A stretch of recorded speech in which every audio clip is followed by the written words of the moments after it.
So hello and नमस्ते guys, मेरा नाम है रॉबिन सिंह पंवार और आप मेरे साथ फिर से जुड़ चुके हैं इस वीडियो के माध्यम से। तो जैसे कि आपको पता ही है कि मैंने अपना अंडर ग्रेजुएशन और पोस्ट ग्रेजुएशन दोनों एचएनबी के कॉलेज से किया था। अंडर ग्रेजुएशन मेरा एफिलेटेड कॉलेजेस से था एंड पोस्ट ग्रेजुएशन जो मेरा था वो एचएनबी के मेन कैंपस से था।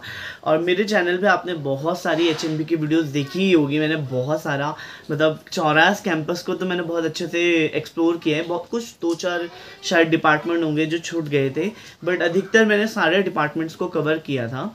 तो मेरे ब्लॉग के माध्यम से आपने एचएनबी को बहुत ज़्यादा घूमा और मुझे हर बार मैसेजेस, पिंग्स, रिप्लाई इंस्टाग्राम में मैसेज आते रहते हैं, यूट्यूब के कमेंट्स आते रहते हैं कि भैया मुझे एचएनबी के बारे में बताओ। जबकि मैंने बहुत सारी एचएनबी की वीडियोस डाल दी है। ठीक है, मैंने एचएनबी की बेसिक वीडियो डाली है कि भाई क्या है, कैसी फैसिलिटी है, बट आप सबका बार बार कमेंट आते रहता है कि इसके बारे में बताओ, उसके बारे में बताओ। कुछ लोग मुझे बोलते हैं कॉमर्स का डिपार्टमेंट एक्सप्लोर करो।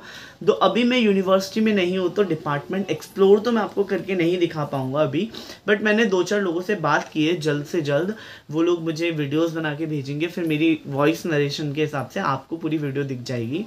ठीक है, अब देखो जैसे अभी सीयूईटी के रिजल्ट्स निकले, अभी यूनिवर्सिटी की मेरिट लिस्ट निकलनी शुरू हो गई है। तो बहुत सारे बच्चे मुझे बोलते हैं कि कैसे पहुंची जाए। मैंने कल ही एक वीडियो डाली थी जिसमें मैंने आपको बता दिया था यूनिवर्सिटी में कैसा पहुंचा जाए। वैसे मैं अभी भी आपको बताया था कि यूनिवर्सिटी का जो नियरेस्ट रेलवे स्टेशन है वो हरिद्वार रेलवे स्टेशन है, और हरिद्वार रेलवे स्टेशन से आपको श्रीनगर की बस मिल जाएगी और तब आप वहाँ आराम से पहुँच सकते हो। अब दूसरी बात ये है कि बहुत सारे बच्चे ना मुझे टेक्निकली चीज़ों के बारे में पूछते हैं कि भैया स्टडीज़ कैसी है, जबकि मैंने बहुत सारी वीडियोस पहले भी बना रखी हैं, बट बच्चों का हमेशा कमेंट आता है कि स्टडीज़ के बारे में बताओ, टीचर्स के बारे में बताओ, फीस के बारे में बताओ। तो मैं आपको एग्जैक्ट फीस तो नहीं बता पाऊंगा क्योंकि 83+ कोर्सेज यूनिवर्सिटी के अंदर अवेलेबल है और 110+ कोर्सेज यूनिवर्सिटी एफिलेट भी करती है। तो हर एक कोर्स की फ़ीस बताना तो बहुत मुश्किल है, बट एक चीज़ है कि आप hndgu.ac.in की वेबसाइट में चले जाइएगा। ये इनकी ऑफिशियल वेबसाइट है, हिमवती नंदन बहुगुणा गढ़वाल यूनिवर्सिटी आज सेंट्रल यूनिवर्सिटी के एफिलेट रियल वेबसाइट है। उसमें प्रोस्पेक्टस वाले में जाना और उसमें प्रोस्पेक्टस को डाउनलोड कर लेना। इससे क्या होता है ना, क्योंकि प्रोस्पेक्टस में सब कुछ लिखा हुआ होता है, यूनिवर्सिटी के बारे में, हॉस्टल के बारे में, फ़ीस के बारे में, सब कुछ लिखा होता है।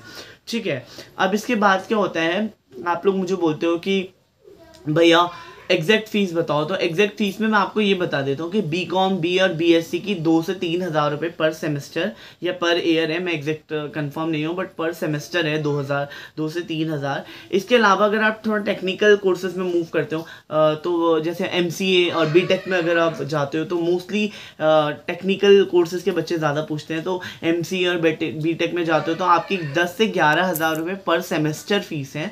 ठीक है, तो मतलब अगर आप एमसीए का मान के चलो, क्योंकि मैं एमसीए डिपार्टमेंट का था, तो अप्रॉक्स 40 से 45 हज़ार में आपका पूरा एमसीए हो जाएगा। और बीटेक भी मान के चलो 11 हज़ार पर सेमेस्टर लगा के चलो तो 90 हज़ार के अराउंड आपका पूरा बीटेक कंप्लीट हो जाएगा यहाँ पे। अगर आप जाते हो बीकॉम, बीए और बीएससी में प्लेन, तो इसमें आपको 2 से 3 हज़ार रुपये पर सेमेस्टर आपकी फ़ीस होती है।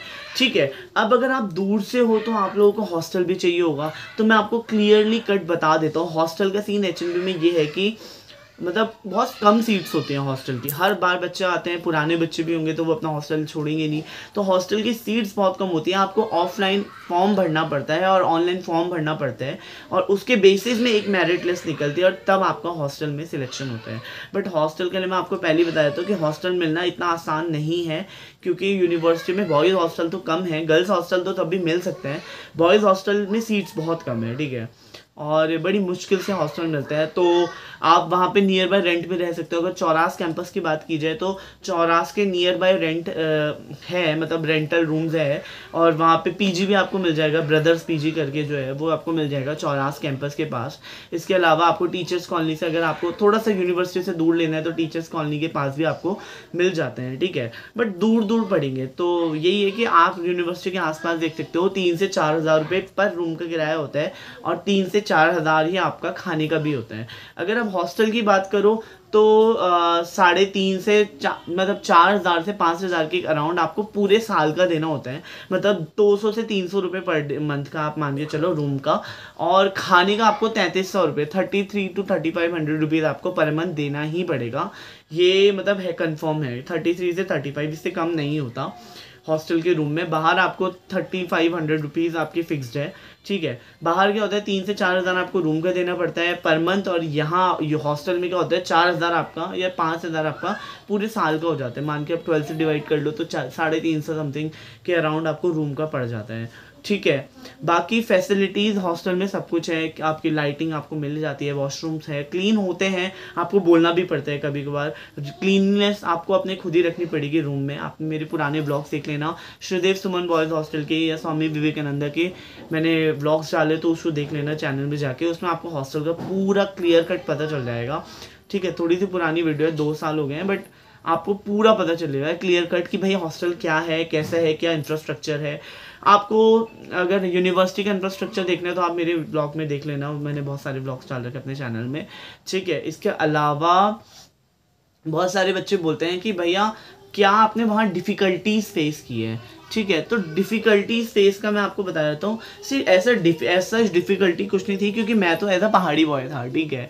बट अगर बाहर के लोग भी आते हैं तो उनको डिफ़िकल्टीज ऐसे फेस करनी होती है कि अगर आप कहीं नई जगह जाओगे तो आपको थोड़ा रैशनलिज्म फेस करना पड़ता है, ठीक है। तो ऐसा नहीं है कि लोग आपको बिल्कुल, मतलब हमारे गढ़वाली कल्चर है, उत्तराखंड के लोग हैं, तो लोग आपको बहुत अच्छे से ट्रीट करेंगे। पर यही होता है कि कहीं कहीं जगह कुछ लोग होते हैं तो लोग ना बदनाम करना शुरू कर देते हैं जगह को कि वहाँ के लोग तो ऐसे हैं।